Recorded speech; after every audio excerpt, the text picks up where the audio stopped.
Hey guys, welcome to my another mini blog. আজকের ভিডিওটা হচ্ছে অনেক দিন আগের, যখন মা বাড়িতেই ছিল, বাইরে কোথাও যায়নি তখনের ভিডিও। অ্যাকচুয়ালি না, মায়ের যাওয়ার টাইম হয়ে গেছিল, তার জন্য মায়ের সাথে একটু টাইম স্পেন্ড করার জন্যই আমি গামখাগুড়ি বাজারে একটু ঘুরতে গেছিলাম। আর মায়ের না শখ হইতেছিল যে মায়ের মনে হয় থাইরয়েড হয়েছে, এরকম ফিল হইতেছিল। তার জন্য আমরা প্রথমে গিয়েই ডাক্তারের দোকানে ঢুকেছিলাম রক্ত পরীক্ষা করার জন্য।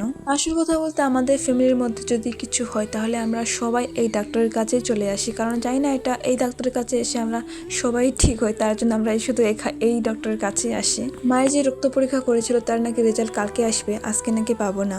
এগুলো হচ্ছে আমার ওষুধ, আমারও শরীরটা ঠিক ভালো না, তার জন্য আমি ওখানে ওষুধটা নিয়েছিলাম। ডাক্তারের সব কাজ শেষ করে আমরা ঢুকে পড়েছিলাম কামখাগুড়ির বাজারের ফ্রুট দোকানে, মানে কি ফলের দোকানে। আমাকে ডাক্তার বলেছে যে ভাতগুলো একটু কম খেয়ে ফলগুলো একটু বেশি খাইতে, কারণ আমার ওজনটা অনেকটাই বেড়ে গেছে আগে থেকে। আর ওজন বাড়লে যায় না কেন রোগটাও কই থেকে চলে আসে, রোগটা একটু বেশি দেখা যায়। আর আমার মা তো ডাক্তারের কথাকে এত সিরিয়াস নিয়েছে যে যেখানেই ফল দেখতে পাইতেছে সেখানেই দাঁড়াইতেছে যে এটা নিতে হবে। এখন হচ্ছে আমরা বাড়ি যাব, কারণ আমাদের সব কাজটা শেষ হয়ে গেছে। যাই বলো না কেন, গাড়িতে বসে কিছু জিনিস খাওয়াটার মজাটাই আলাদা হয়, যেটা খাওয়ার যে কোনো জিনিস হোক না কেন।